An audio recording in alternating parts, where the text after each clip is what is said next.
Hey everyone, this is Clinton. And this is Dalton. And this is the LA Wrestling Podcast. So without further ado, let's get ready to podcast!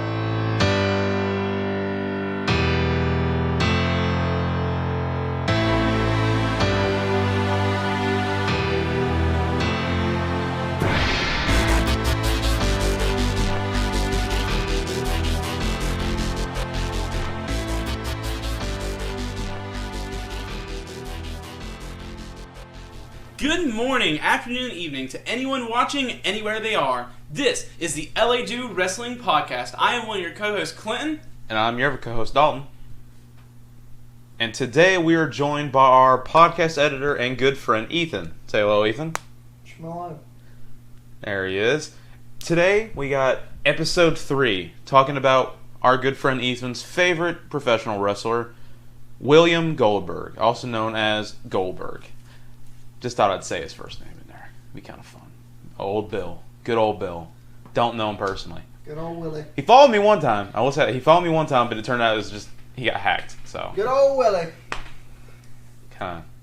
Anyway, But before we get into the history of the career of Goldberg, let's talk about recent wrestling events. yes, recent wrestling. Especially we'll start off with NXT.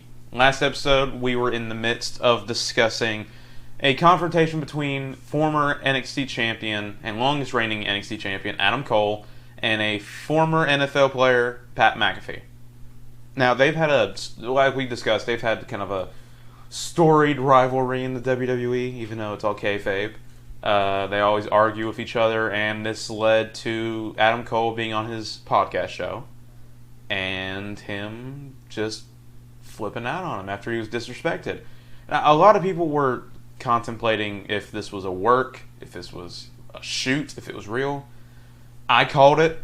I knew it was going to be fake. I know Clinton talked about it being fake as well. I said that there's a possibility of both, but I mean, even if it was real, they're definitely working on it with it right now. Oh, yeah. I think it was a work the entire time, just the way the people were acting. And I think I might have called it. I don't know if I did it on the podcast. I know I talked to you about it. I think I said it probably would lead to a match. I might have said it in the last episode. I don't know. But at TakeOver 30, it will be Adam Cole, a veteran of professional wrestling, versus a punter. Yep. A punter. Who do you have for that match? I got my money on the punter. Yeah. I was about to say something. No, definitely if they don't let Adam Cole win. The smart thing to do is make Adam Cole win so this crap can be blown over. Because if you look at it, they are portraying Adam Cole as the face. Yeah. Pat McAfee is the heel. Yeah. In this situation. It kind of reminds me of the Big Show Mayweather. Yeah. game. Not to that scale, but yeah. No, but yeah. Well, at first, like you've mentioned before, Mayweather was originally going to be face. Yeah, he was supposed to be the face. Big Show and was going to be the heel. But the crowd hated Mayweather. Yeah, so they swapped. Kind of like now. Not a lot Yeah. of people like Mayweather. I don't like Mayweather. Not the biggest fan. But going on to someone else I don't like, for many reasons. Sammy Guevara, Yes. AEW professional wrestler, this past week had an incident on air. He's been in a feud with Matt Hardy, who we discussed last episode, with his brother Jeff. They've been in a feud that's been brewing over the last few weeks. And it kind of boiled over this past Wednesday on Dynamite. Adam Cole. Sammy Guevara was beating up Matt Hardy. Matt Hardy was on a table, and he attempted to throw a chair at him. Now, this has been reported by many people to be an accident. And it was an accident. You could tell it was not planned. But apparently, Sammy Guevara grabbed the wrong chair. He was supposed to grab a gimmick chair. It's not as hard and, used to do spots in wrestling. Grabbed the real chair by accident, apparently. Was not supposed to throw it full force at Matt Hardy. Threw it at him. He got over 10 stitches. I think it was stitches. He was left with a huge gash on his head. Yeah. But my biggest problem with this individual, I was going to say idiot, but try to be not as mean, but I could say worse things. Sammy Guevara shouldn't have thrown it in the first place, for one. Well, I feel the fact that he's a professional wrestler and he threw the chair the way he did shows that he's not... That was unprofessional. You don't... Literally, he was doing a spot, that Sabu and Rob Van Dam have done thousands of times in ECW and in Indie Circuit, and even in WWE. This is a spot that has been done before, that so many people have done, and not seriously gotten injured. You throw the like where you would sit on the chair, you throw that at them. You don't throw the head of the chair like a freaking javelin right at somebody's head. The chair wasn't even closed. That's my main problem. The chair wasn't closed when he threw it.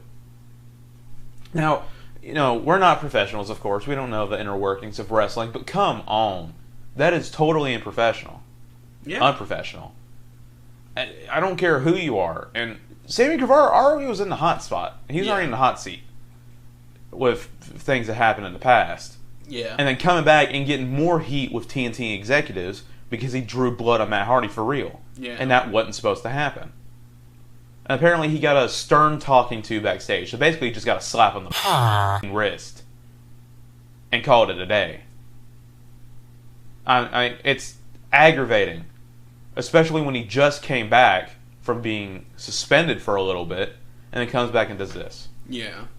I definitely think that if he does anything else that's out there that he shouldn't really do, he should be released from his contract. Technically, I think this, like, going on what you're saying, I think this would have been strike one.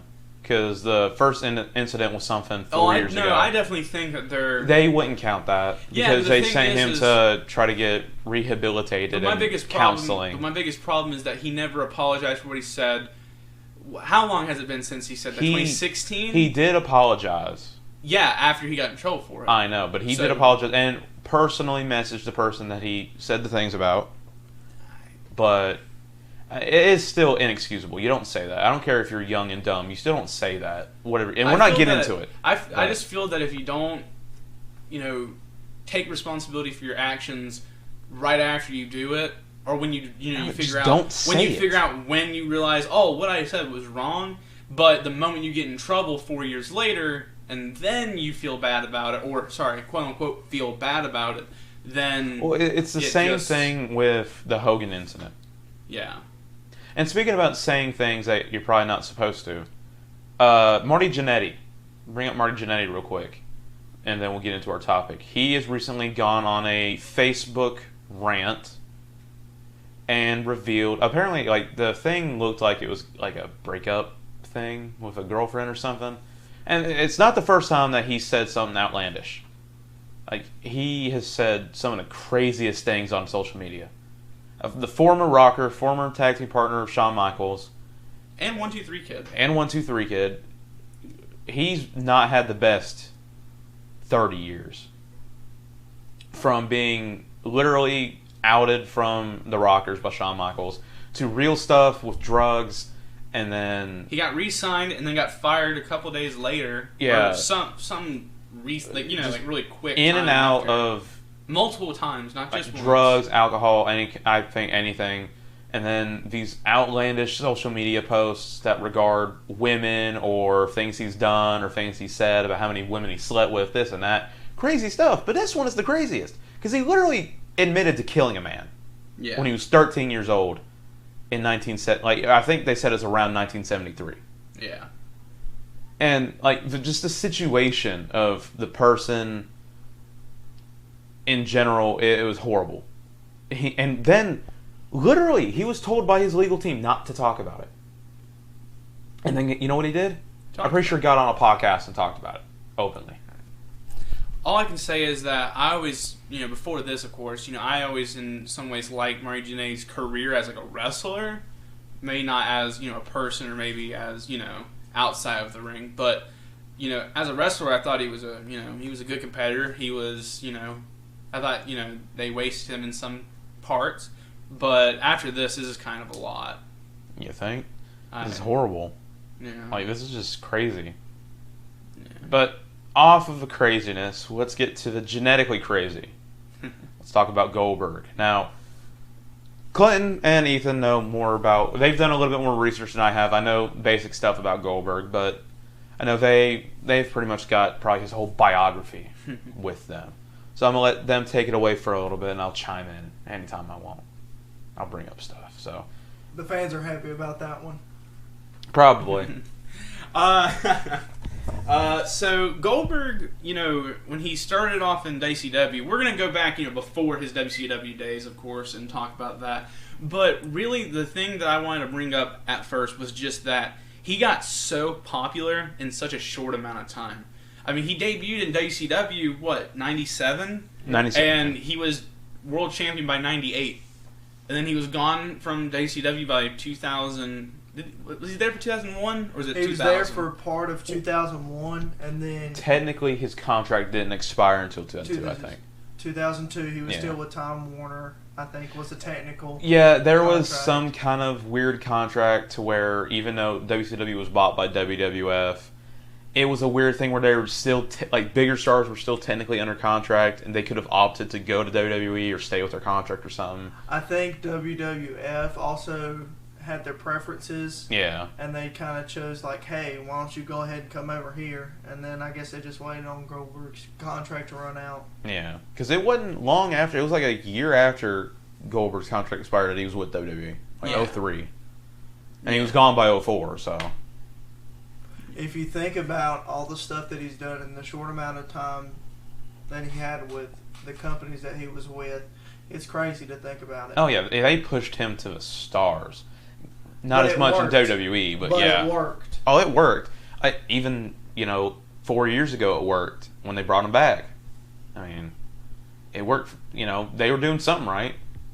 Well, another thing you got to think about that's crazy is that Goldberg returned to WWE after his long hiatus. I think it was in 2016. Was it 2016? He returned in 2016 because it was promoting 2K17. Yeah. So if you think about it, Goldberg has been back with WWE, even though he's retired now. I believe after the whole Braun Strowman match. He's retired. At WrestleMania. He's probably the same way Undertaker. He's retired until they need him or he needs another paycheck. But he's been back pretty much the exact amount of time that he was in WCW. Yeah. I think around 4.5 years.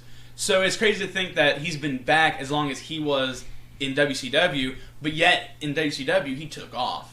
He did crazy things and he did fantastic. I mean, for he did a lot of short matches. I mean, that was just how he did things, and I think he did a lot in his time with the company. Yeah.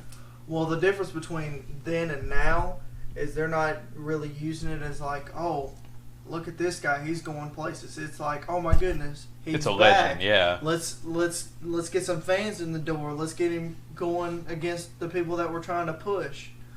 The problem I have with that is that they didn't use the essence of Goldberg, really. I mean, the Brock Lesnar match, the first Brock Lesnar match when he returned, that was Goldberg as in his essence. Every superstar has their way about doing things. Yeah. Yeah.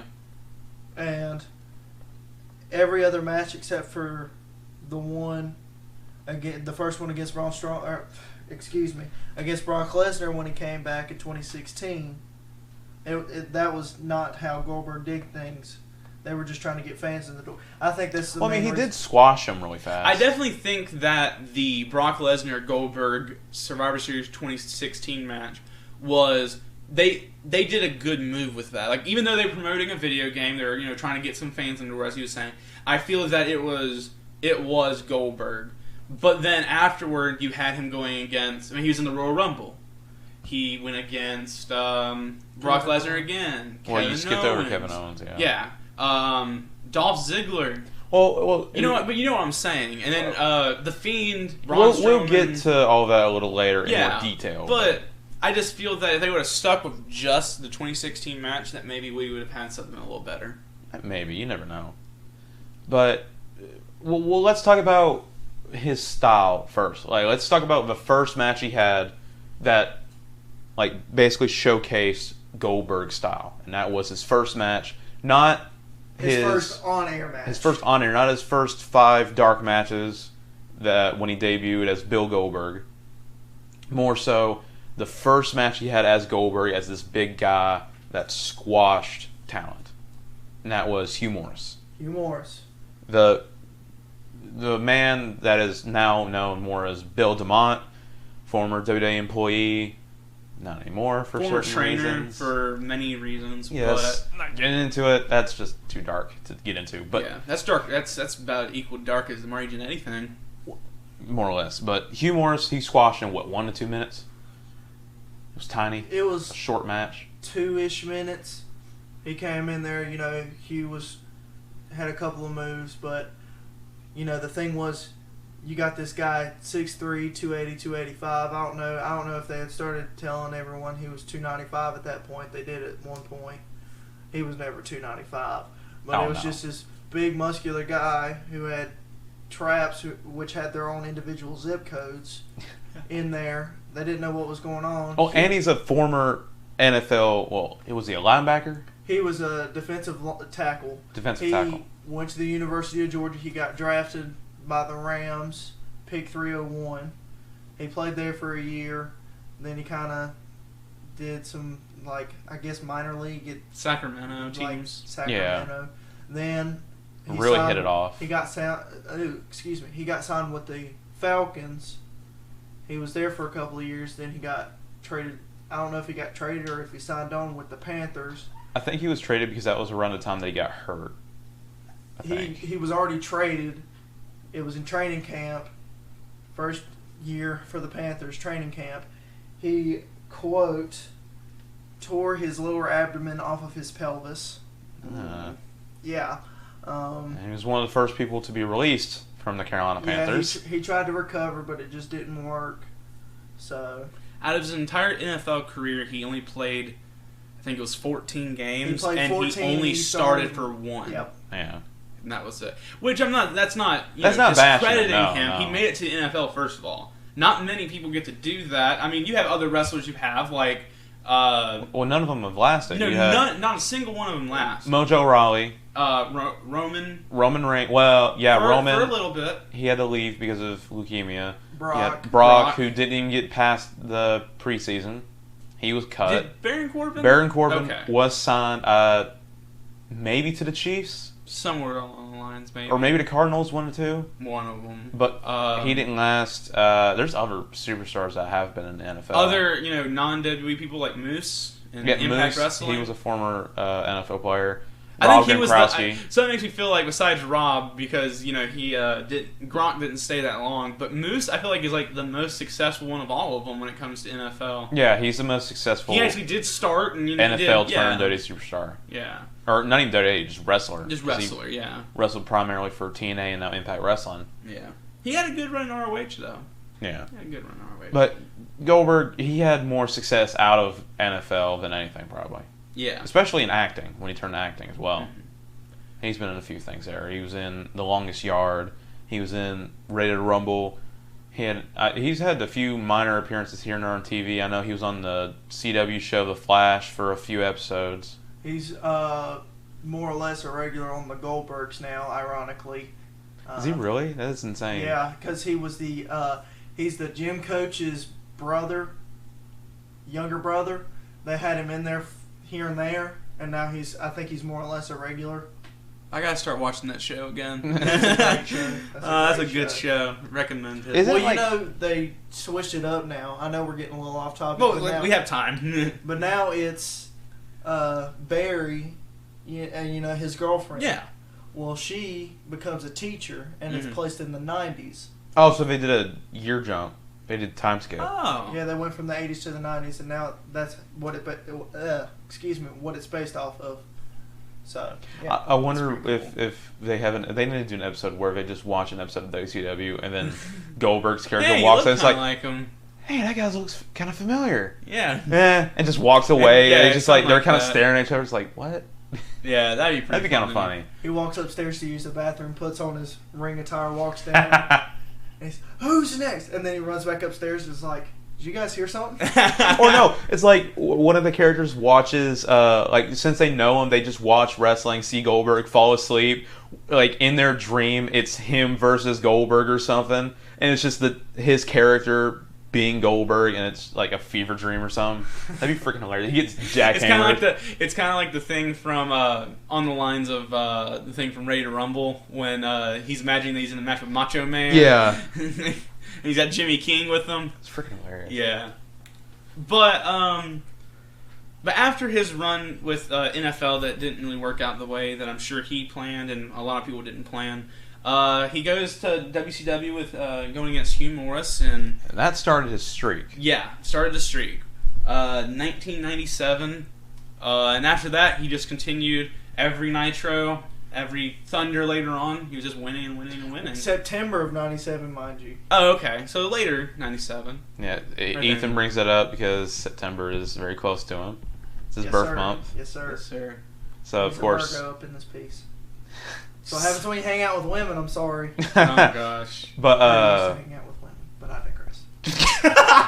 But, Goldberg's streak, it did last. It has not been matched up until Asuka, her undefeated streak in NXT. That's the only streak really that is matched up to it because she surpassed it. They made a big deal about her surpassing it too. She did. She got to the 200s before she lost. And she didn't lose until she got to the main roster. Yeah, she didn't even lose her NXT women's title. She gave that up. She didn't, she said injury, but then debuted at TLC 2017, I do believe. Yeah, against Emma, right? Yeah, Emma's last match. The match she lost was at WrestleMania. Yeah. That was when her streak ended. Against, who would have guessed it, Charlotte Flair. Mm-hmm. But, that's the one match she lost, and then now she's... What's so Goldberg losing a few matches here and there. What's so beautiful about that match, though, is the fact that it was one of the best matches at WrestleMania 34. That's saying something. Well, yeah. And it was Asuka, Charlotte, and then, Asuka just won the Royal Rumble, but then that was her first loss. And it was like, oh man, that's important. So even though Charlotte took it, which, even though I, respect Charlotte as a wrestler, I really think it. That's an eye-rolling moment. I think Becky Lynch could have taken it, especially after, later on when she became the main character.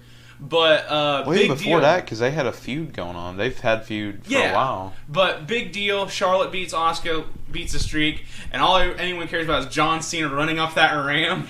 Because Undertaker's apparently back there. Yeah, because that was right after the Charlotte match. Yeah, it was right, before because that's they were even when done. They teased Cena versus Taker. Taker didn't come out. Elias came out. And yeah, all that stuff. Crap. But I just think that's, it's funny, but it's also kind of horrible. That was a moment, and they kind of ruined it. But that was the only thing close to Goldberg's streak. Yeah. I mean, and there's other streaks. And, honestly, if there's one person that should be close or even beat Goldberg's streak, Asuka is one that you could really be like, yeah. Well, and a lot of people, they compared Ryback to Goldberg because he was basically a copy of Goldberg. In a way, he was bald, big guy, had an undefeated streak, squash matches. His didn't last as long. Not at all. No, it didn't last that long. He was doing more handicap matches than Goldberg did, but... We'll talk about Ryback another day, because I've got a few thoughts on that. Actually, go ahead and say at least a couple things. What's your take on Ryback? I like the character. It's not because he was close to Goldberg. I get maybe it is because he's kind of close to Goldberg in his style, and I like them smash mouth big guys, and it's like, well, and get out of my way, basically. The reason I say he's close to Goldberg because everybody compared him, and during matches they would just chant Goldberg because it was the exact same way. I think where they really messed it up is where they had Maddox, and he was the Hell in a Cell, Hell in a Cell against CM Punk. That was a bad move in my opinion. I think that was stupid. Well, it is creative. It's dirty creative. So speaking of people that kind of look like Goldberg, what's your take on Gilbert? We're not going to talk about Gilbert today.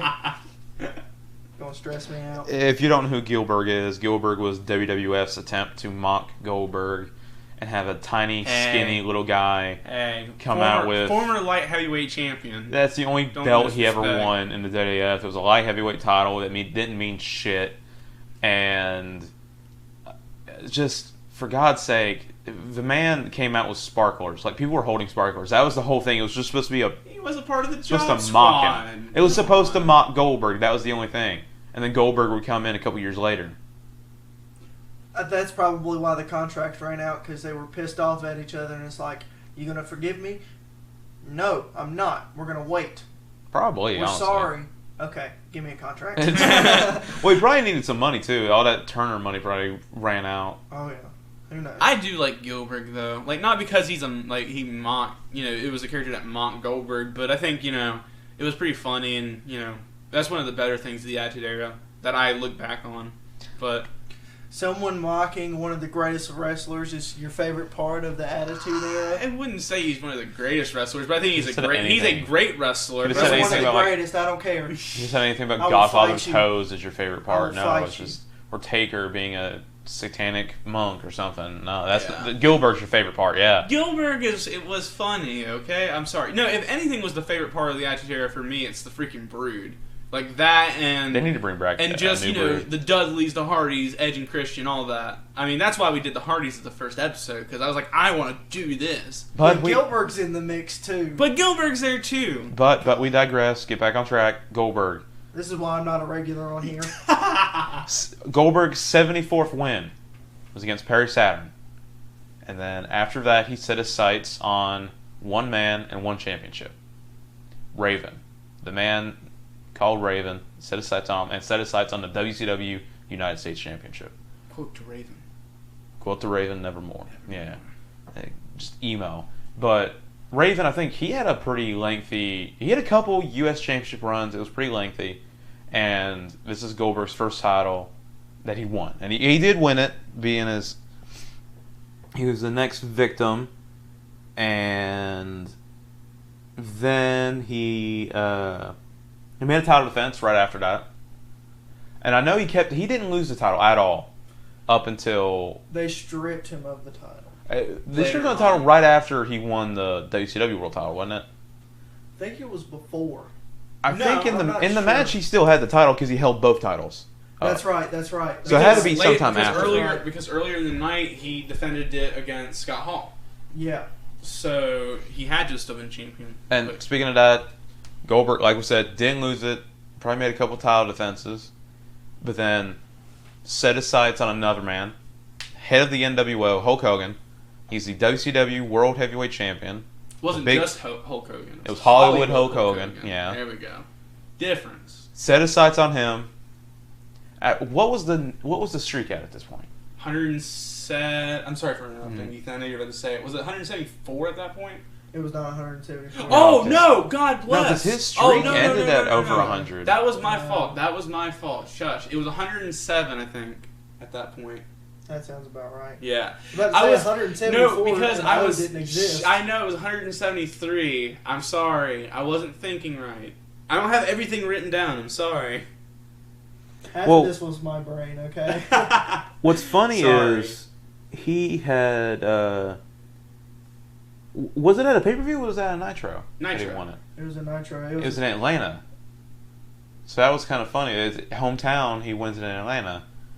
But But it was in the Atlanta Dome. That thing was gigantic. yeah, it says over like 30 40,000 in attendance. Like, Watch Goldberg win. Twice. He won twice. Twice. By the Wednesday before on Thunder, there was already like 36,000 tickets already sold. So I mean, that thing was. So they might have sold out or close to selling out. They probably said they sold out that arena, Yeah, but The I mean, power of the character of Goldberg. I'm Exactly. just saying. I mean Sting was there too, but Sting was. tag team champs with Kevin Nash, I think at the time with Wolfpack. You know, Sting was one of two people who got Goldberg to get into wrestling. Yeah, because him didn't and Goldberg see it Lex as like Luger. he didn't even see it as really. He wasn't really interested, but he just saw it as No, he something to was get doing into. weightlifting and MMA. That's why he does. That's why he throws the punches in his entrance because that's like a nod to his MMA kind of deal. Just But then little tidbit. Goldberg, he didn't really. He defended the title. He vacated the U.S. title. Probably defended a few times. I think Bischoff actually stripped him. If I'm not Yeah. mistaken, it was him. I think that was the time him and Vince Russo were butt buddies. Rusev was there by '97. At least. Holy crap! I gotta start watching Nitro. Just like watching the old He was- archives on I the think he network. was. I don't know. I think it was '98 when he. Okay. It might have been '98. I'm not 100% sure. I'm not sure. What was the date that Goldberg won the WCW title? Oh, it was in June. It was like June 7th. July 6th, 1998. July. I thought it was July June. 6th. Sorry. I was there. I was close. But after this, he did have a feud. He started his feud. This would be like probably his last feud with the title before he lost it with DDP. Mm-hmm. I know he beat DDP. I don't know where. Where was it? Halloween Havoc. is where he defeated DDP. I don't know if it's true or not what I'm reading off of, but he says that it was his favorite match. I love the fact, I'm DDP. sorry for interrupting, but I love the fact that you said Halloween Havoc as if you've never heard of that pay-per-view before. No, I know what Halloween Havoc. Havoc? I'm looking down and reading things. I'm literally looking down and reading things. But like I said, I don't know if it's true or not. Goldberg probably has said that his DDP match at Halloween Havoc was his favorite match. It might not be true. I don't know. It's probably not. It might not be 100% factual. It never really is. But it could be his favorite match. I mean, who knows? But after this is when he would lose the title. Starrcade. Okay, so him and Kevin Nash had this weird thing. They'd be friends one week and enemies the next. It was weird. So they thought, hey, it's title time. Goldberg versus Kevin Nash for the title. That sounds good. Sounds pretty good. That's a good match. Was this when Kevin Nash was Booker? He might have. He booked this match. Was Kevin Nash... Okay, so you said they were kind of like friends, like, in storyline, they were friends. In storylines, they were friends at one point, and they were in... Was he technically face with Wolfpack at that point, or was he off the Wolfpack was face for a little bit after but leaving. Then, I just didn't know. I'm sure after this he was a heel, but... Oh, yeah. I think it was just the outsiders at this point still. Because, him and Scott Hall have been like this their whole careers.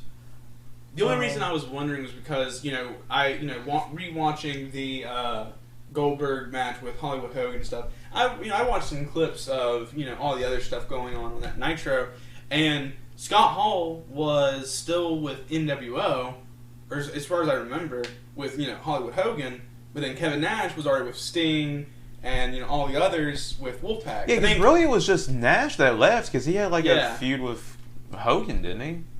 And that's what kind of separated That's NWO. Why they separated, yeah. Oh, and then we won't get into all the things that they separated in, because there was NWO, Wolfpack, NWO 2000, NWO Japan. Yeah, I mean, it was a whole bunch of BS. Mess.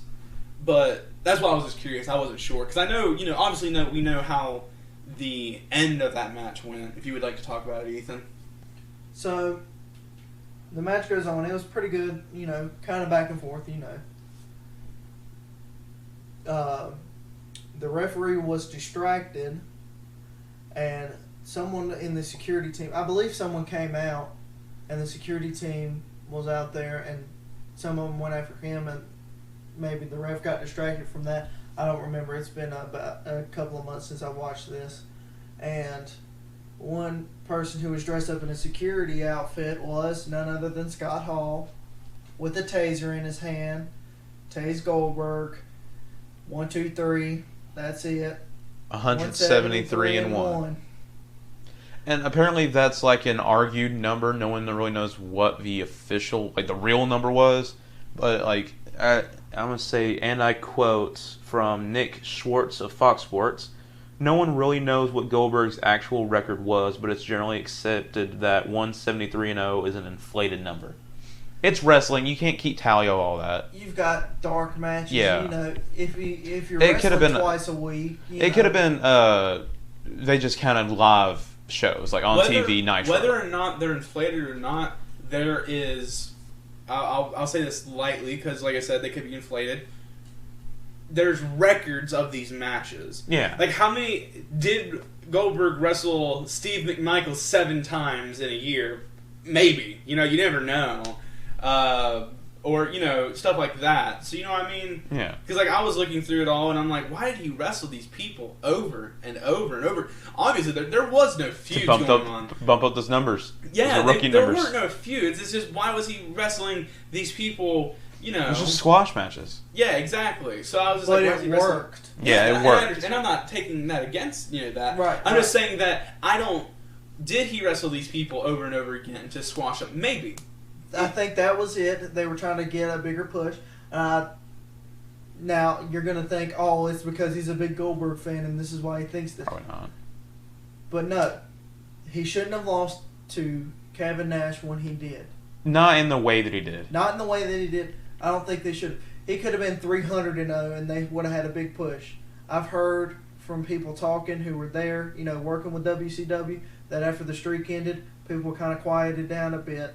There wasn't as much of a push with Goldberg, and that was their moneymaker. Yeah, If you and look there around really when the wasn't. streak was going 115, 100. Watch when he went against Hulk Hogan. Look at all the people around with the Goldberg stuff On a Nitro. On a Nitro. Not a pay-per-view, on a Nitro. On a That sold Nitro. almost On a Monday night. 40,000. on a Monday night, and you can watch all the people in the background go absolutely nuts. Like, did Raw even sell that many tickets when they went to Madison Square Garden? You know, all those Probably, times? but not, I don't know. But you never know. There wasn't nothing hyping that much. They weren't going crazy for one person. Well, unless it was Stone Cold or somebody, but Well, even then. I'm that was more referring later to- on. I'm Stone referring to Cold's a Ruthless special Aggression cause. era. Yeah. Well, Mankind, when he won the WWF title, everybody got crazy for that, but then that was Bischoff. That's you know, kinda what that's what killed laid WCW. put the nail in the coffin for WCW. Because Bischoff said it, and that turned the tide. Because everybody watched Monday Night Raw to see if it happened. But with the only thing that really bothers me about Kevin Nash beating him the way he did was just the way it It happened. cheapens it. It bothers me that led to just a bunch of Goldberg losses that were screwy finishes. I mean, Kevin Nash won because of a screwy finish. Bret Hart beat him 3 times, I think, or somewhere 2 or 3 times. They were all screwy finishes. Booker T beat him. Stevie Ray came out. You know what I mean? They're all screwy finishes, and I think that wasn't. Steiner beat him, didn't he? Steiner beating. Was that a screwy finish as well? Maybe. I want to say no. But I want to say someone did come out and distract him. I'm not sure. But even if they did or didn't, he had 6 losses probably where they were all screwy finishes. Ooh. Speaking of streak and screwy finishes, I was reading and it said it was a statement from Jericho, Chris Jericho. Yeah. Who was known, he was a colleague. He worked in WCW with Goldberg. He didn't have the best time with Goldberg. He got into scuffles. Up Best until time. about 4 years ago. Yeah. Apparently, he had stated one time, 1 week he'd be 42-0, and then 7 days later he'd be 58-0. Did stepping on bugs count? And then Jimmy Hart, who was a manager and worked in WCW, said it was kind of funny. And then The Miz, he said the number would just go on and on and on, and to where it was like, wait a second, how did he get so many wins in such a short time? Basically saying that WCW probably exaggerated the numbers a little bit to the point where they were trying to build him up to the point where he was getting, big and famous. A couple of things. He could have been in preliminary matches or something. Yeah. That was off air. We don't know about that. But I mean, and if they did inflate it still worked. yeah, to a point, because at some point, probably people were probably getting tired of it, saying like, "Oh, this is not a real number" or something. Like some of those fans, you know what I mean? That's You're always like, gonna have some of those exactly. fans. But this is also the time, wrestling companies weren't doing as many on the road shows. You know what I mean? Like they're the big shows, but they weren't doing as many live events. I know WWF probably wasn't doing as many. WCW probably wasn't doing as many. It wasn't until like the turn of the century, in 2000s up until the 2010s, they were really doing more live shows. Most of the wrestling events me and you have attended have been, live shows, not TV shows or anything like that. I say the One, they're cheaper, but they make extra money like that. And they probably didn't do as many shows like that unless it was like a Madison Square Garden or something like that. Yeah, but my thing is, if they inflated numbers, honestly, it's professional wrestling. Who cares? They were building fluff up the a numbers so character. much in anything. I mean, how many people were like, I just don't know how I feel about Bo Dallas beating Mark Henry. I mean, who cares? It's freaking wrestling. No, I'm trying to say we should bury Mark Henry. I loved his character. But I'm saying that it's wrestling. We're trying to build up a character to kill it off. Now, let me bring back Bo Dallas really quick, that thing. You know what's bad about him beating all these people? The fact that he lost to, I think it was R-Truth. He lost R-Truth. Like, that was a bull crap. Not because they buried Bo Dallas, but it's they buried Bo Dallas. You buried all the other people that he beat. You know what I mean? No, So but it's just... going back to inflated numbers, think about one of the most recent WrestleManias, WrestleMania 32, in 2016, they did not sell over, If you don't know anything so about many... that, Ethan, they said that they sold 101,000 tickets for WrestleMania in a 32. stadium that could fit 100,000 people. I feel like the numbers they said for the ticket sales was probably if it They was fluff every- even if it was the real numbers, that included the fans, the workers, the technicians, the people who were working the stands, the freaking merchandisers, the people every at concessions, sports and anyone organization. within a 5-hour radius. Yeah. anyone who was sitting in the parking lot doing the tickets in the Any sports organization will fluff up their numbers to a certain extent. yeah. Professional wrestling To is make one of them those. sound better. Exactly. Make them sound more successful. Football will definitely do it. Baseball probably does it. Basketball probably does it. Every sport does it. You know, like any way, fans, anything, they'll fluff it up in any way possible. UFC probably does it. I mean, that's like when we were at the ROH event, you and I, Dalton, and it was like, oh, there's like 600 people here. Yeah, I actually believe that. There's 600 There people was a lot of in this people building. there. Yeah, they In felt this small building, there's definitely 600 people here. there was a lot of But people. you're not going to tell me there's 1,200 people in that building. There ain't no way. Not even with the workers. But back to Goldberg. We keep going on tangents. But it's fun It's because it's fun, yeah. talking about Goldberg. It stems off of Goldberg. Exactly. But after, he feuded, what was the next big thing that Goldberg did after this? Was he only a one-time WCW World Champion? Did he win it a second time? I don't recall. Anytime I think of him winning a WCW title, Wasn't he I might be wrong, and we have facts and we know what we're talking about, but was he a 2-time United States champion? I think he was definitely a 2-time United States he was. champion. Okay, thank you. I knew he was at least that. He beat Psycho Sid. Yeah, there we go. Or Sid Vicious, whatever you want to call him. He went by Yeah. both. Yeah, was he a part of the Horsemen at that point? Probably not. The Oh! Horsemen. No, he What? did. He beat Sting. Oh, for the world title? Yeah, it said What year? the same night, Halloween Havoc. So it was the Oh! next year. Heck. Answered an open challenge from Sting and won. Okay. What year was that? But then said that it was Commissioner J.J. Dillon said that it was not a sanctioned match by WCW, and That's it was right. void. I remember watching the commissioner talk about that, whatever you want to call him.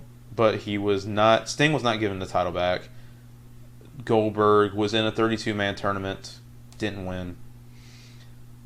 And then on the same night wrestled Bret Hart in the first round, which also had him defend his title, the U.S. title. What year was the second win? I'm assuming 98. 99? Yeah, probably 99 actually, yeah. I want to say 99. Well, that makes sense why you didn't know. That was when Well, it WCW was went it was crap. Halloween Havoc the next year because the first year he had a match at Halloween Havoc against DDP. Yeah, No, yeah, DDP. WCW was definitely going to crap by then, so it's okay. I'll give myself a pat on the back for that one. He had little feuds like with Tank Abbott. Oh yeah. The Tank Abbott thing was Goldberg got injured. He was recovering. Tank Abbott was running his mouth. This is one of my favorite things is Bischoff and Russo were in the stage talking. They're surrounded by R&B security, and Bischoff's talking to Goldberg about some stuff. About them taking out Kevin Nash and stuff because Goldberg came out the week before and helped out Kevin Nash when someone else came out during his match. I don't remember who he was wrestling. So then Russo starts talking smack about Goldberg. He's like, I don't know you and you don't know Listen me. here, bro. And he said spear this, so Goldberg comes out, and then Bischoff and Russo of course tiptoe their way, and Goldberg clears out all the 4 R&B guys, and R&B just comes down, and no one's coming into the ring. I think that's magnificent. And then he goes against Tank Abbott that night, and Rick Steiner comes out, and they're wailing on him. And then Kevin Nash's music comes on, and they're like looking for him, and he cuts through the stands. They Irish whip him. He ducks, comes back. Kevin Nash grabs Rick Steiner, pulls him out, and Goldberg spears the absolute living shit out of Tank Abbott. If you haven't seen that, I suggest go watching that because that is one of the greatest spears that Goldberg has ever done. Then buries him. Little feuds. He had little feuds like that. But then I know the same year he tagged up with Bret Hart Mm-hmm. He defeated Creative Control was the name. They beat him for the WCW Tag Team titles. Then they went on to lose it to the Outsiders. But then Goldberg and Bret Hart feuded with each other. The Starrcade match for the WCW World Title, an infamous match in WCW history and all professional wrestling history. This is the match that had the kick heard around the world, where Goldberg accidentally delivered a super kick to Bret Hart that ended up with him having a concussion and a torn muscle in his neck. And this would be one of the last times Bret Hart... it was like one of the last major injuries before Bret Hart retired. Now, he was still in wrestling after this because he formed the new NWO with Hall and Nash and Jeff Jarrett. But he did give him... He definitely accidentally pretty much hurt him. Well, it's not that. It's just he hurt him by accident. Yeah, it was an accident. It was a stiff kick. That stuff happens sometimes. But, I mean, it did... I mean, it hurt one of the best. And, it did... I mean, it ended up pretty much ending Bret Hart's career.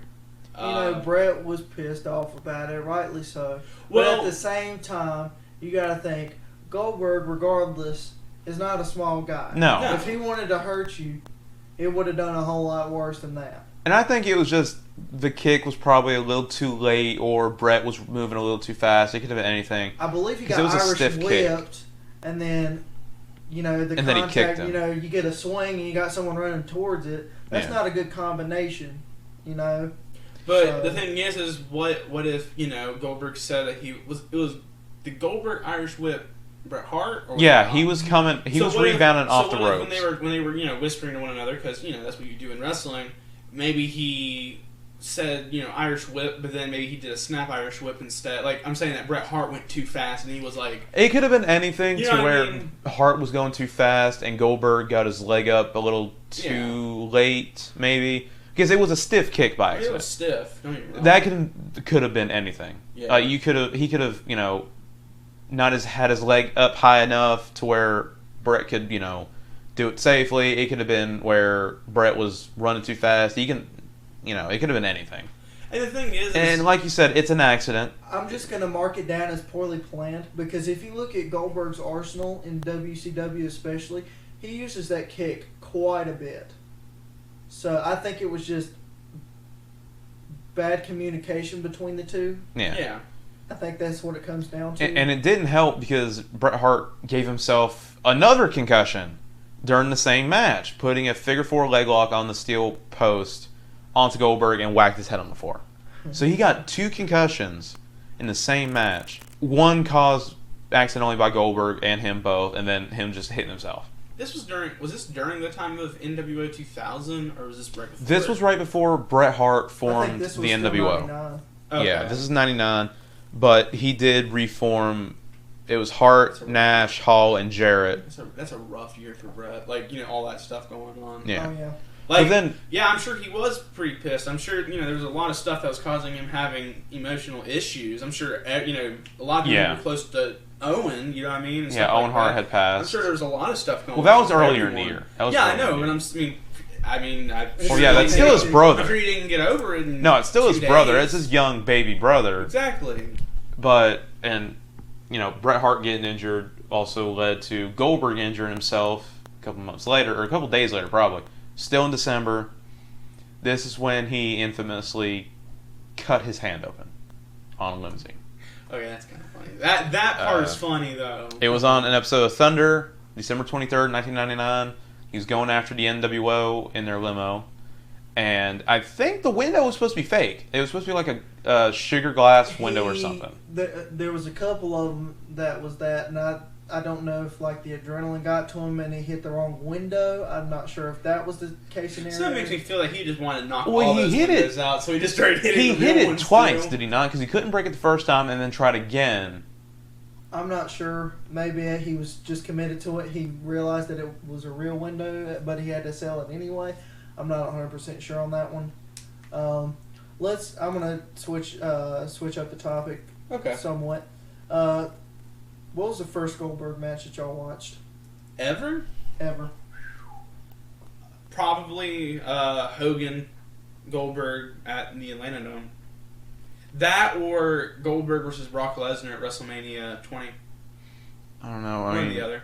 I mean, we did own a Goldberg DVD that had a majority of his matches on there, like the bigger matches. And the first match on there was Hugh Morris. But I also remember us owning the Monday Night Wars DVD. Yeah, and so it could have been anything. WCW World Title match was. Yeah, it was probably the on World there. Title match. So either that, the Brock Lesnar match, or probably the Elimination Chamber match from 2003. Yeah, it was probably the Hogan match. Yeah. But I did read into it. Apparently, the spot he was had a metal pipe and wrapped his hand. That's what it was. He was supposed to be safe. Metal pipe, wrapped his hand. 4 windows on the side of the limo. Goldberg used the pipe on 2 of them. Got aggressive, dropped the pipe, and put his forearm down. So it probably was adrenaline. He probably, the spot was probably just use the pipe on all of them, but then dropped it. He might have accidentally dropped it, or the adrenaline got to him, and then just started wailing. But it cut an artery.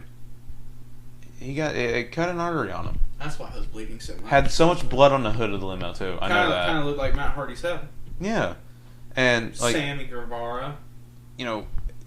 People watching at home could see all this blood, and this was not. This may have been the Attitude Era, but blood was still kind of a no-no on TV. Yeah.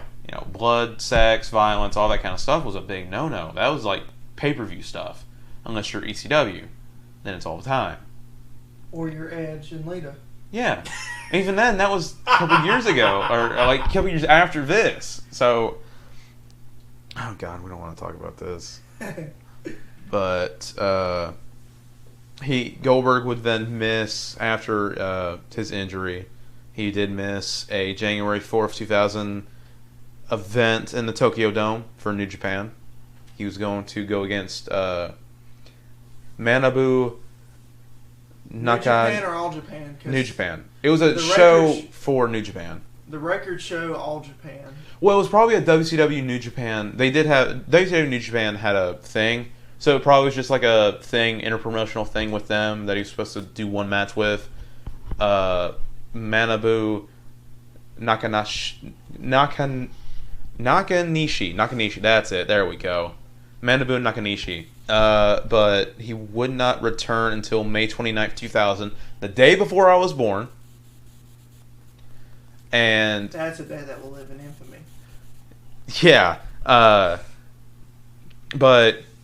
the only reason I know that, I don't even know about this, I just know that Monday Night Raw had Kid Rock and had a concert at the end.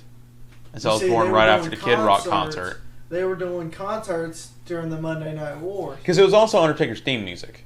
Because going off of that, when Goldberg came back from an injury, I don't know if it was that injury, but when he was coming back from an injury, they had Megadeth on there. Yeah.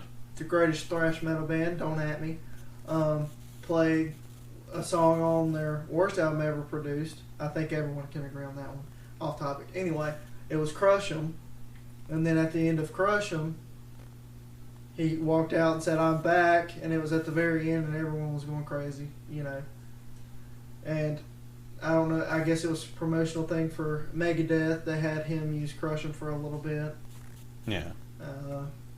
I think he used it for about 3 weeks. But yeah, WCW did the same thing. I don't know if it was before or after that. Was this before or after he turned heel? Before. Okay, so it was before then. It was right when he returned then, because when I don't remember, but he returned from something. Yeah. And he just came out after Megadeth finished. It was dark, and all you could hear was him going, "I'm back." It was probably that one then, because after he returned, he turned heel. 99. Oh, then it must have been something different. If I'm not mistaken, it was 99. Because I believe the first match, he was involved with the Crushing theme. It actually wasn't his match. It was Sting. Who was Sting's tag team partner? Sting was involved. I remember Sting because he was going for the Stinger Splash, and then people started coming in. It was a tag team match, and someone else walked out. I believe Psycho Sid was the other guy. I believe Psycho Sid was involved somewhere. I'm not 100% sure. Well, But he came out. They didn't register, like the music wasn't registered because they're, Goldberg's. Once you heard Goldberg's music, you knew who it was. Crush 'Em was kind of a mainstream sounding song, so they didn't know what it was, and then he just runs out and starts wailing on everybody. Well, this might not be true then, because it does say when he returned, he interfered in a handicap match between Nash versus Tank Abbott and Rick Steiner. So it might have been before. I don't know. That's what I was talking about when him and Tank Abbott were wrestling. Oh, okay. So this was in 2000. Because after this is when Goldberg turned on Nash and turned heel. Bad idea. Bad idea. Just a horrible Goldberg heel. idea. No. It didn't lose. It didn't last long. It was a fatal 4-way match. It was Goldberg, Jeff Jarrett, Kevin Nash, and the fourth. And I remember Goldberg didn't even go after Jeff Jarrett, not a single time. He was wailing on everybody else, let Jeff Jarrett get the win. Everybody was booing him for that. I was like, ugh, I don't like this Goldberg. Yeah, and he turned face at New Blood Rising, which was a pay-per-view that was him versus Kevin Nash. He walked out of the match halfway through as Goldberg was set up for the jackknife. Walked out, cursed Vince Russo, and turned face in the process. So he cursed out Vince Russo and turned face, and then started a feud with Vince Russo, which always leads to great things, because Vince Russo is the... I just want to tell you, that's a horrible pay-per-view name. Well, I think it's because... WCW had some of the worst pay-per-view Well, names he was in a very faction young. called the New Blood. And that's So fine, it but probably went off gosh. of his, faction name. I didn't like him. I didn't like any of Oh, the no, names, but- really. Starrcade, that's pretty cool. Great American Bash, cool. Bash to the Beach, cool. Clash of the Champions, but besides that... Anyway. Ready to go see Sold Out? I don't. So, anyway. Monday Night Wars happens. WCW's on top for quite a bit. Then they tank all of a sudden. Yeah. Shane McMahon Bought. buys WCW. And this was around the time that Goldberg's Vince Russo feud was ending. He had a deal with Russo that if he lost another match, he would be forced to retire. Right. But he won up until he was in a tag team match. And he lost. He teamed with Dwayne Bruce and lost to Lex Luger and Buff Bagwell after he was maced. And this was in 2001, I do believe. Watch. Yeah. And he lost. He was written out on TV to go through shoulder surgery, but this is the same time that WCW was bought out. And so WWE didn't want to buy... They didn't buy out his Warner contract, his Time Warner contract. Like we were saying earlier. So he was not involved in the invasion angle in WWF. So like we said earlier, they didn't have any interest in signing him at the time. They didn't want to sign him out of his Warner contract. So basically he was just paid by Time Warner to sit at home and recoup. Right. But then he did eventually make his return. Well, let's see. It says something about Goldberg still being paid a significant amount of money by Time Warner. I think that's the actual reason why they didn't use that, because the dollar figure that Time Warner gave him was a good number and probably a couple extra years more than WWF wanted to do, because I assume they didn't really know how they were going to mesh, how he was going to mesh into the company. Yeah. But anyway. Because it does say that he remained with the contract until May of 2002 when he agreed on a buyout. So he did stay with them for another year until he agreed on a buyout. Highest paid WCW athlete, along with Bret Hart, earning $2.5 million a year. And rightly so. And would have risen to 3.5 in his final year.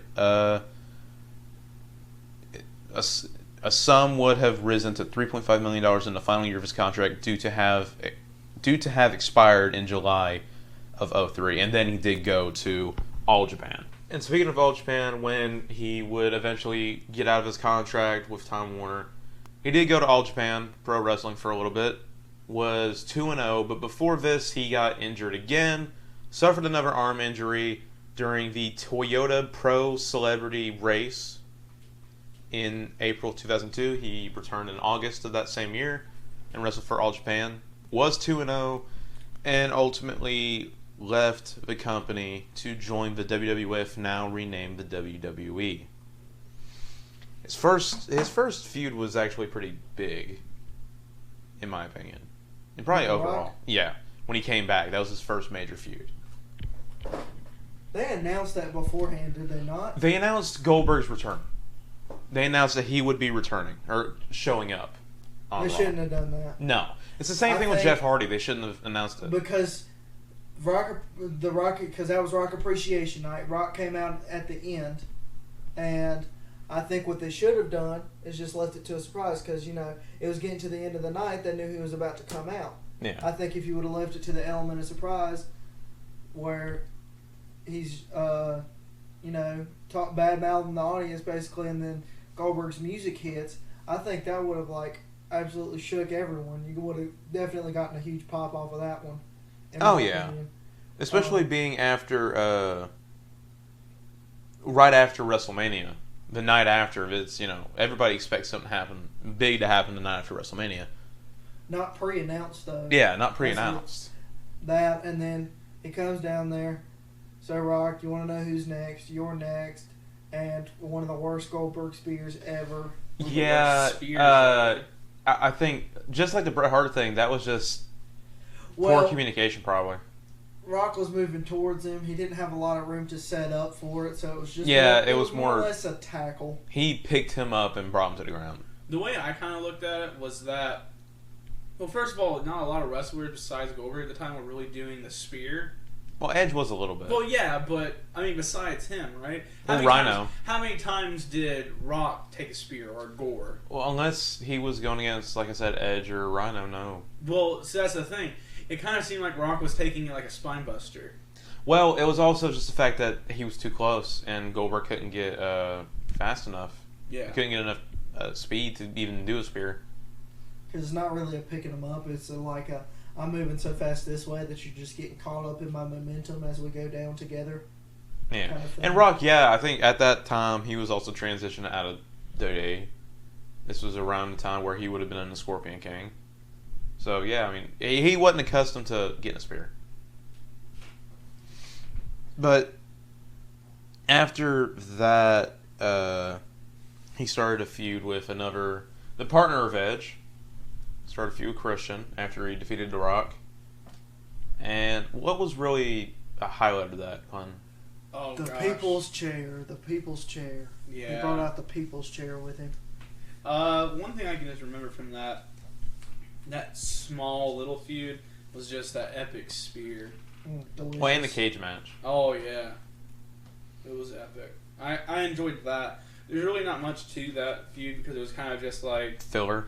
It was kind of just putting, Goldberg back, like, hey, he still got it. And, in WCW, like we were saying earlier, a lot of his numbers for the streak were, I wouldn't say nobodies, you know what I mean? But, you had smaller names, more mid-carders. And so I think that's what they were kind of doing with that was, Christian was a mid-carder at the time. He was, rising up with the Intercontinental Championship scene and all that. Well, but he was and the fact that Mr. McMahon didn't like him, apparently.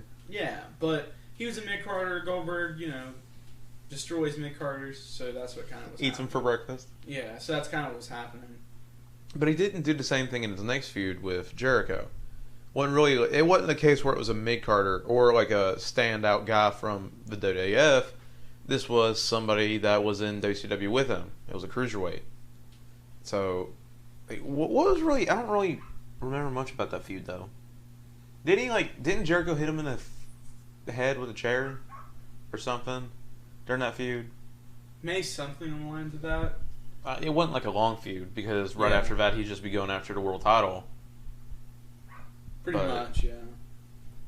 I want to know how weird it was for Goldberg to be back in wrestling into the WWE, but have Eric Bischoff there again.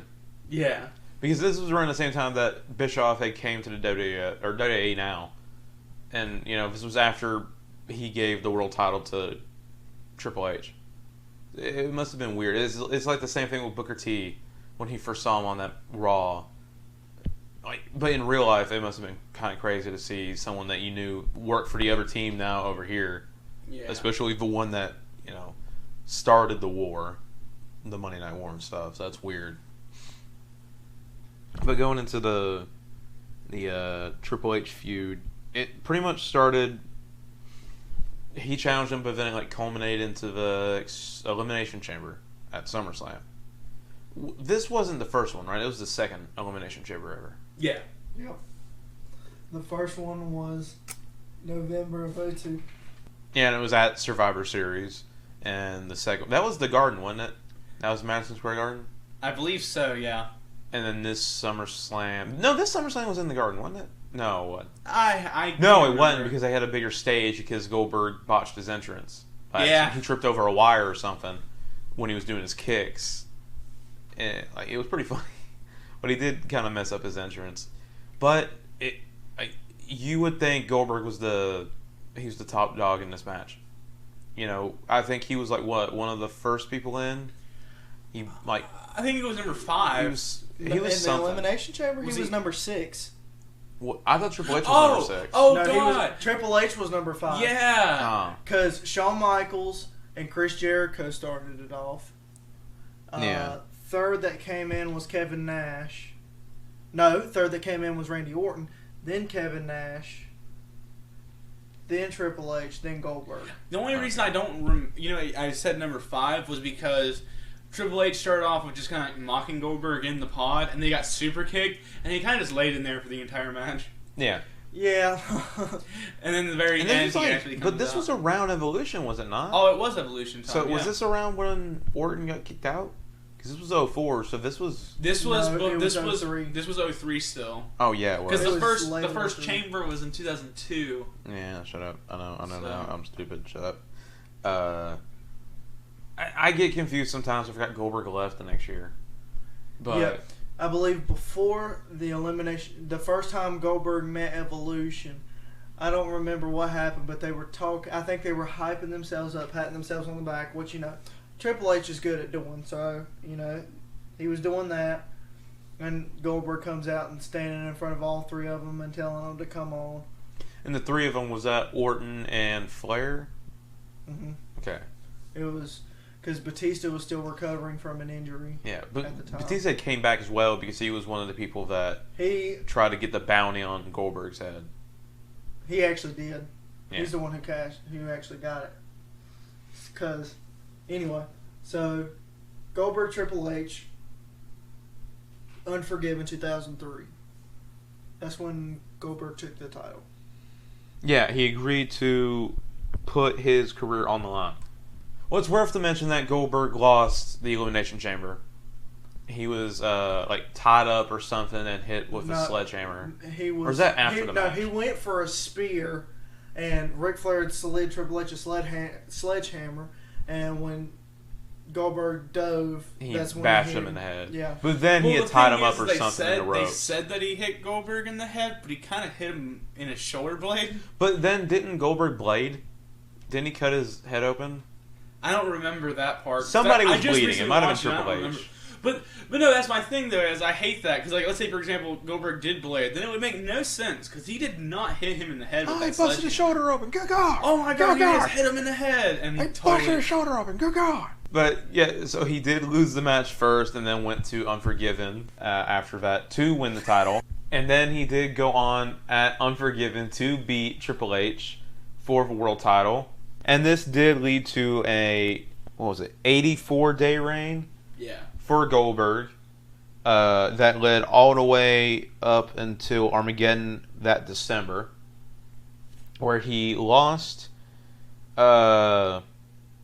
After interference from Evolution, he did lose the title back to Triple H, who would have thunk it.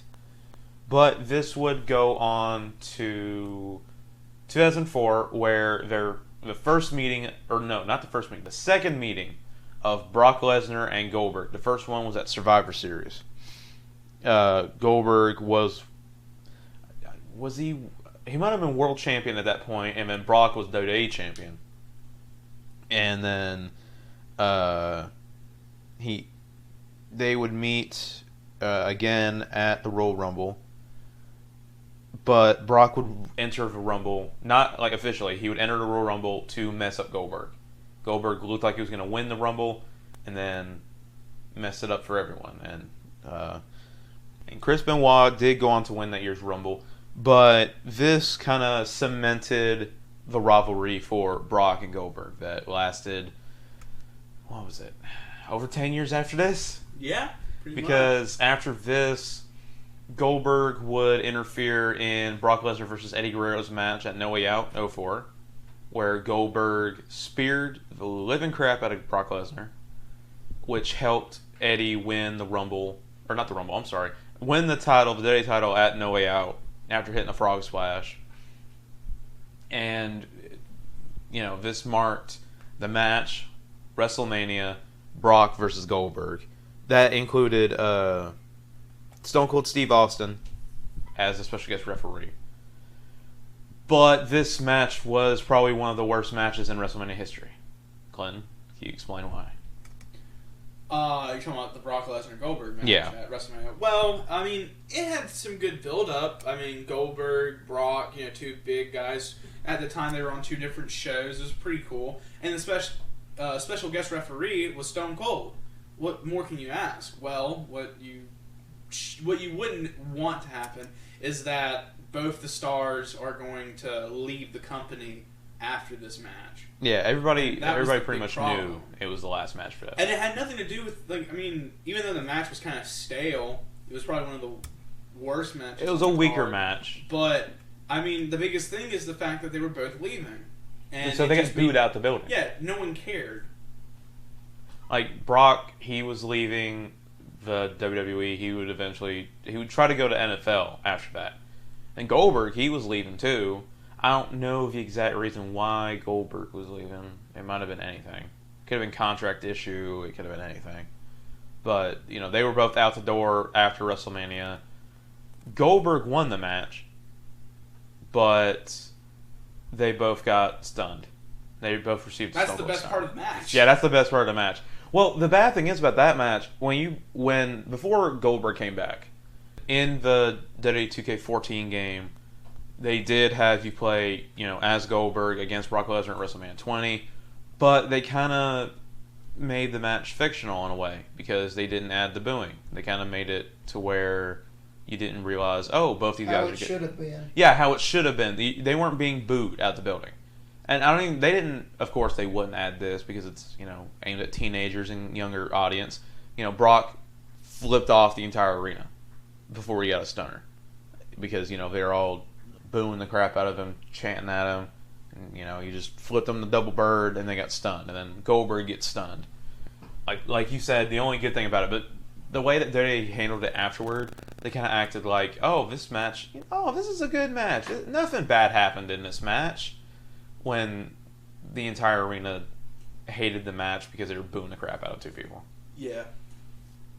But that was the last time that Goldberg was in a WWE ring. He would not return to wrestling, besides making an appearance at a Legends of Wrestling show in 2015, up until his return to the WWE. That was marketing for Survivor Series and for WWE 2K17. Yeah. I didn't like how they had him return for 2016 either.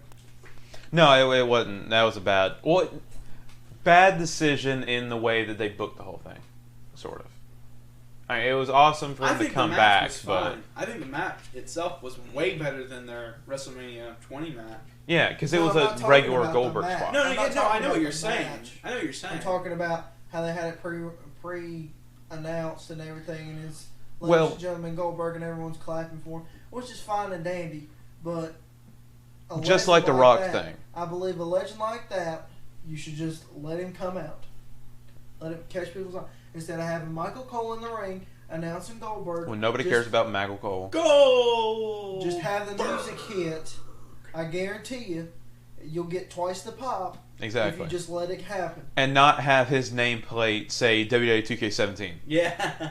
The entire 2016, that was his nameplate. And also, if they had not announced who the DLC was going to be for that game, if they had announced it after he came back, that would have been great. But they did the same thing with Sting, though. Sting was different though, because even though Sting came back around the same time in 2014, he wasn't announced. No one knew he was going to show up, but he showed up at Survivor Series. He showed up when Seth Rollins was supposed to get the statue, right? That was the second time. That was the second time. That was his third appearance. The first time he debuted, it was at Survivor Series 2014. It was Team WWE versus Team Authority. The last two people was Dolph Ziggler and Seth Rollins. Triple H had grabbed a corrupt referee, Scott Armstrong, I believe. Yep. Grabbed him, told him to count to 3. 1, 2, and then you hear crows, and Sting came out. And that was his first appearance in WWE, where he hit a Scorpion Death Drop on Triple H. And then him and Triple H had a feud. Yeah. When was their match was WrestleMania. WrestleMania 31, yeah. And then he didn't show back up until that summer feuding with Seth Rollins. Right. Where he did show up in place of the trophy or statue. And after that, Seth Rollins retired him. Pretty much retired him. Because Seth Rollins can sometimes be a dangerous worker. Sometimes, yeah. I mean, look, let's list the people that he's injured. The two off the top of the head is Sting and Finn Balor. Cena. And Cena. He broke Cena's nose mid-match. He hurt himself. Bret Hart kept saying that he was an unsafe worker. He ripped out Rey Mysterio's eyeball. Yeah. Oh my God. Bret Hart saying Seth Rollins is an unsafe worker out of all things. Yeah. But, like you said, his first appearance, second time he shows up, is his second ever Royal Rumble match. Yeah. Where it cements Brock versus Goldberg 2 at WrestleMania. Technically their third match, but the second WrestleMania outing. Because Goldberg eliminates Brock. I think Brock might have gotten back in the ring to eliminate Goldberg, something like that. So it was basically the same screwy finish that happened in 04, where one of them cost the other one the match. And then Goldberg would feud a tiny bit with Kevin Owens and squash him for the Universal title, which was a terrible booking decision. And then you have Goldberg versus Brock at WrestleMania, where Brock ultimately beats Goldberg, wins the Universal title. Also terrible booking because Brock holding that title is so freaking annoying. Any title, just because he doesn't show up, so you don't have a main title at all. But Goldberg, he would not come back until, what was 2019. it? 2019 with, was it Taker? The first one he came back with? Yep. And then he had that whole debacle. So it was a Saudi Arabia show, like Ethan said, Super Showdown. Goldberg versus Undertaker, one of the biggest matches that you would have loved to have seen in like the Attitude Era. But, you know, over 20 years later, or almost 20 years later. And it was not good. Bill was concussed. Goldberg got concussed after Undertaker threw him into the corner where he was supposed to ram his shoulder into the turnbuckle, like on the ring post. Goldberg, I don't know what happened. It hit it wrong because his shoulder didn't go into it. His head hit it. His head hit the ring post, and this is the LED ring posts. So it's steel, probably not real steel. It's metal and then metal backing, and so he hit his head hard. So the rest of the match, he was not there. He was concussed. Because he was concussed, Taker couldn't work with him as much. Neither one of them could. Taker couldn't lift him up, and they were both old still. And Taker's fragile. Goldberg can still do stuff, and Taker tried to get him up for a tombstone. I think it was a chokeslam first. It botched, and then he hit a tombstone, but Goldberg he landed on his head again, and it was a bad match. But it was an accident. Just like the Bret Hart thing, it was an accident. He got a concussion. You couldn't really. you can't really help that. And a lot of people give it crap because it was such a god-awful match. And two old guys shouldn't get in. But he did have a redemption at SummerSlam. Who did he go against? Dolph Ziggler. Dolph Ziggler. That was like a squash match too? It was a very quick match, but I mean, it was better than the Taker match that lasted even longer. And it was kind of entertaining. I mean, yeah, you have a guy who thinks he's the best, and he's a great performer, Dolph Ziggler, but... I was going to say, you have this guy who thinks he's the best, and then you have Dolph Ziggler. As a joke, as a joke. Best. I mean, Dolph Ziggler's a great... I'll come across this podcast set and smack you in the mouth. It's fine, I'm just No, picking. Dolph Ziggler's a great performer, but, he's been used so... He oddly overperforms. Yeah, so I think, putting... It's like, okay, Goldberg had a weird match with Undertaker. Who do we put him with to make him look good again? Well, probably your best seller right now, which is Dolph Ziggler. Like, he definitely can act like he is getting demolished in that ring. So that's what Ziggler did, and he did what he does best, and that's making other people look good. Yeah. And he did.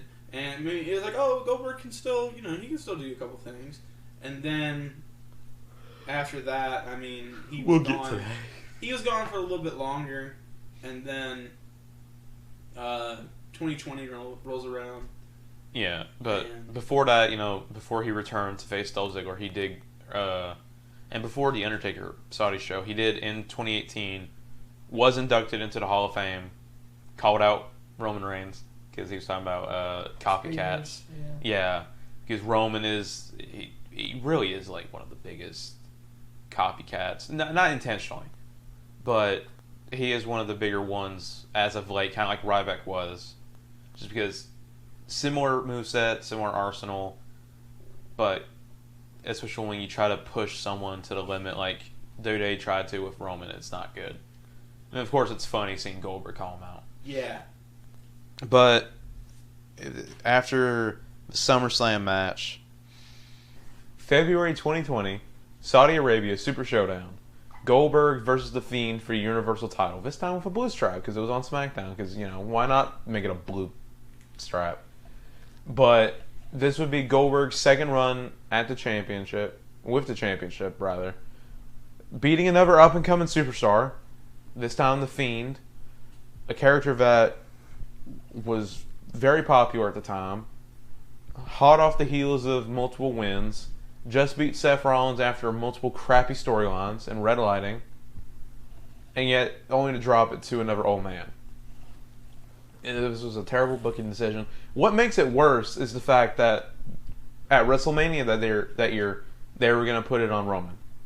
They're just building this matchup for Roman Reigns versus Goldberg, spear versus spear, crappy wrestler versus legend. You can figure out which one you want. But, I mean, for real, like I said earlier, Roman was just pretty much a copy of Goldberg. Still is, pretty much. They're still taking jabs at each other on social media and stuff. So I guess they're still trying to build up to this crappy match. But ultimately, the match wouldn't happen. Roman would step out of WrestleMania due to the current pandemic because of his former problems with leukemia and for the health and safety of his family, so he did not participate in WrestleMania.